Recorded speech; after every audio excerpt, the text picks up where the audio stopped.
क्या मतलब है नाथूराम गोडसे का? क्या मतलब है नाथूराम गोडसे का? किसका सरोकार है नाथूराम गोडसे से? किसका सरोकार है नाथूराम गोडसे से? नाथूराम गोडसे की वकालत आप करते हो?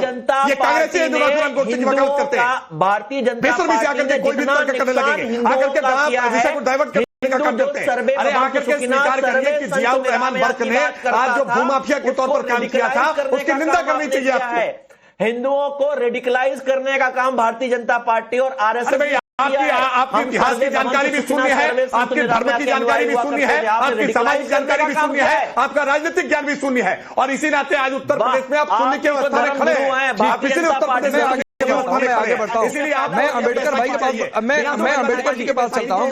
सुनिए अश्विनी मिश्रा, आप कह रहे हैं हिंदुओं को रेडिकलाइज करने का काम, तो पहले अपने गिरबान में झांक लीजिए जो आप थोड़ी देर पहले, अरे सुनिए अश्विनी मिश्रा, जो थोड़ी देर पहले आप बीजेपी को नसीहत दे रहे थे कि अपने गिरबान में झांके, तो थोड़ा अपने गिरबान में झांकिए, थोड़ा अपने नेताओं के बयान पर गौर फरमाइए।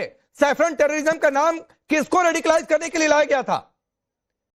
भगवान कृष्ण ने कोरोना को भेज दिया, ये किसको रेडिकलाइज करने के लिए था? तो थोड़ा अपने गिरबान में झांकिए अगर दूसरों को सलाह दे रहे हैं तो, और कम से कम मेरे सामने तो बिल्कुल भी। डॉक्टर पवन अम्बेडकर, एक मिनट रुक जाइए, अभी पवन जी 20 मिनट से वेट कर रहे हैं, रुक जाइए। पवन जी आप बड़े सीरियस थे भाई, ये क्या बुलडोजर की हनक ठीक लग रही है आपको? क्योंकि 1 महीने की डेडलाइन थी कि 12 अगस्त को फैसला, 12-11 सितंबर तक अगर नहीं हटाया तो बुलडोजर पहुंचता था, कोई विकल्प तो था नहीं। अब भले तारिक खान आंख मसल ले डिबेट के बीच में। राकेश साहब बहुत बहुत धन्यवाद।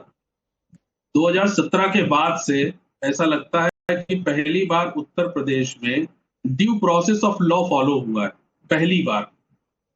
2017 के बाद से लेकर के आज 2025 चल रहा है, 8 वर्ष हो चुके हैं। इन 8 वर्षों में उत्तर प्रदेश में जो बुलडोजर चले हैं वो बुलडोजर गैर कानूनी रहे, ड्यू प्रोसेस ऑफ लॉ को फॉलो नहीं किया गया और रूल ऑफ लॉ की धज्जियां उड़ाई गई।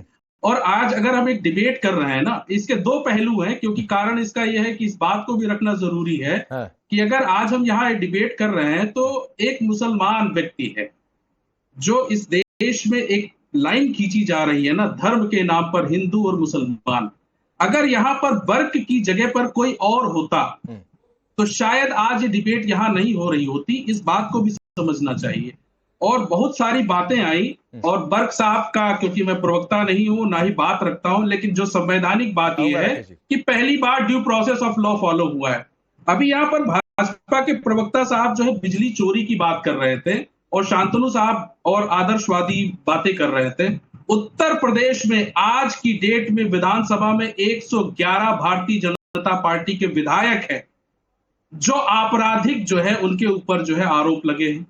90 ऐसे विधायक हैं जो संगीन आपराधिक मुकदमे उन पर चल रहे हैं। शांतनु साहब, आप मेरे साथ उत्तर प्रदेश घूमिए, भाजपा के ऐसे ऐसे मठाधीश हैं जिनके घर में जाने पर पुलिस जो है ना कदम पीछे हटा लेती है। बिजली चोरी तो सालों से चल रही है, उनके घरों में ट्रांसफार्मर रखे हैं। किसी भी बिजली विभाग के अधिकारी की हिम्मत नहीं पड़ती है कि इन जो विधायक है, तथाकथित विधायक, और ये जो बाहुबली हैं जो मुस्लिम नहीं है, उनके घरों में जाकर के ड्योढ़ी पर जो है ना नतमस्तक होते हैं ये बिजली विभाग के अधिकारी और ये पुलिस। किसी के अंदर साहस नहीं है। मानता हूं कि अगर बर्क साहब ने बिजली चोरी की है या किसी तरह से कोई अतिक्रमण किया है तो जो संवैधानिक लॉ है, जो कानून है, उसके तहत कार्रवाई करिए। लेकिन उत्तर प्रदेश में ये जो भूमाफिया बने बैठे हुए हैं, एक बात मुझे बता दीजिए, पर कार्रवाई सुनिए, क्या बिजली? राकेश त्रिपाठी और शांतनु जी दोनों आपकी बात का जवाब देना चाहते हैं। मुझे एक बात बता दीजिए,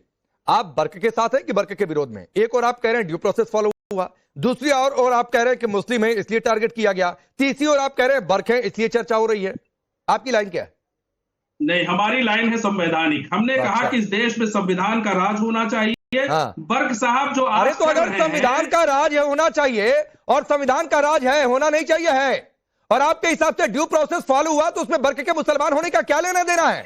मैं इसी पर आपसे मैं सवाल पूछ दूंगा कि आपकी पार्टी के नाम में मुस्लिमीन है इसलिए आपको बर्क में सिर्फ मुस्लिम दिखता है, इसलिए अतीक में जाकर आपको सिर्फ मुस्लिम दिखा था, मुख्तार में आपको मुस्लिम दिखता था। मैं आपकी बात को कंडेम करता हूं। कंडेम करते रहिए, अरे करते रहिए कंडेम, आप करते रहिए पवन अम्बेडकर कंडेम, मुझे उसका कोई फर्क नहीं पड़ता है। इलेक्शन कमीशन आप पहले कह रहे हैं कि ड्यू प्रोसेस फॉलो हुआ, फिर आप कह रहे हैं कि बर्क मुस्लिम है इसलिए टारगेट किया गया। तो भाई एक ही बात हो सकती है कि या तो ड्यू प्रोसेस फॉलो हुआ और या तो मुस्लिम है तो टारगेट हुआ।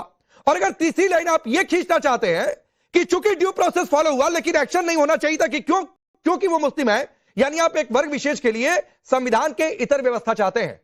और अगर आप ये चाहते हैं तो आपकी ये चाहत आपको मुबारक हो। हिंदुस्तान में ये होने वाला नहीं है। पवन राव अम्बेडकर ये कान खोल के सुन लीजिए और आप कंडेम करते रहिए, उस कंडेमनेशन का मुझे कोई फर्क नहीं पड़ने वाला है।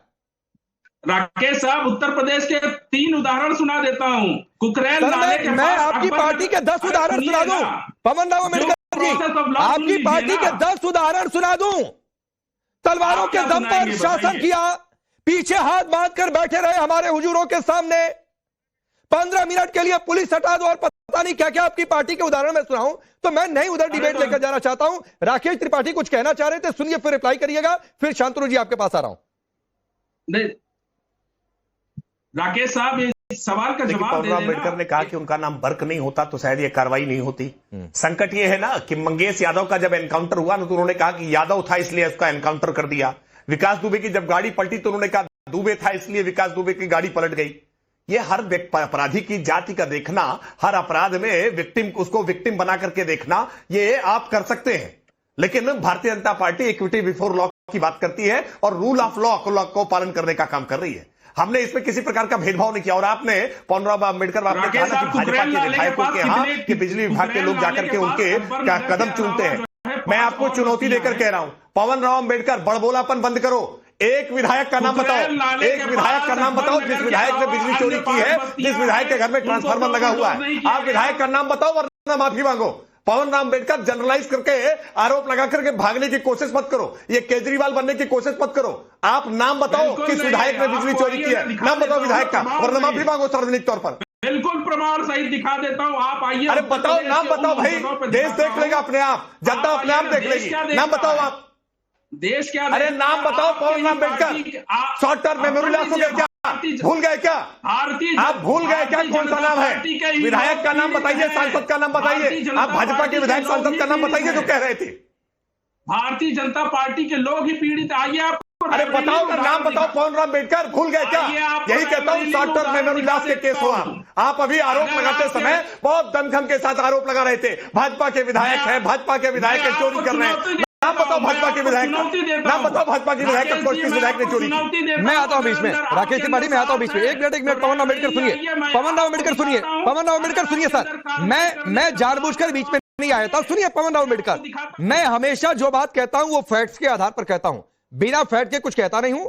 और मेरे सामने कोई बात करे तो फैक्ट की बात करे। अब राकेश त्रिपाठी ने कहा है कि आप इनके कोई सांसद विधायक का नाम बताइए जिस पर बिजली चोरी और जिस तरीके से बर्क पर आरोप लगे हैं। आप जितना समय कहेंगे मैं आपको दूंगा, लेकिन आप नाम बताइए। मैं ये काउंटडाउन ऑन कर देता हूं, सिर्फ आप बोलेंगे और कोई नहीं।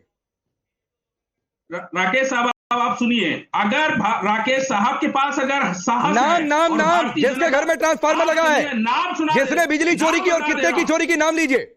आप आइए ना, मैं आइए कहां से भाई? डिबेट में बोलने से पहले सोचना चाहिए था ना, फिर बोलना चाहिए था कि आइए मैं दिखाऊंगा। नाम लीजिए। भारतीय जनता पार्टी के अंदर साहस है, उत्तर प्रदेश शासन के अंदर। अरे भैया आप अपना साहस दिखाइए नाम लेकर। कार्रवाई नहीं कर पाएंगे। आप अपना साहस दिखाइए नाम लेकर। पवन राव अम्बेडकर 35-40 सेकंड हो गए। कार्रवाई नहीं कर पाएंगे, बिल्कुल कार्रवाई नहीं कर पाएंगे। पवन राव अम्बेडकर नाम लीजिए ना, देश भी देखेगा अगर ये कार्रवाई नहीं करेंगे तो। डरपोक, कमजोर, शॉर्ट टर्म मेमोरी लॉस, ये फिर रायबरेली आइए, माफी मांगे। का उदाहरण देता हूं, रायबरेली का उदाहरण देता हूं। हरचंदपुर में भूमाफिया है। नाम लीजिए, नाम किस सांसद विधायक ने बिजली चोरी की है? अवैध निर्माण किया, ताल ठोक के किया, किस बीजेपी सांसद? अरे नाम लीजिए, मुकदमा भी होगा मानहानि का। करता हूं,